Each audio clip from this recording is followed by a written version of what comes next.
Welcome back to another technical deep dive here in the debug zone. Today we're tackling a big question and breaking it down with insights from other users. Hopefully this clears up some misconceptions and helps you get the answer you need. So buckle up, stay a little curious, and let's jump right in.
And that's a wrap.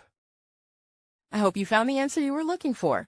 If you did, take a second to hit that subscribe button. It really helps out. And let me know in the comments which solution worked best for you. See you next time in the debug zone.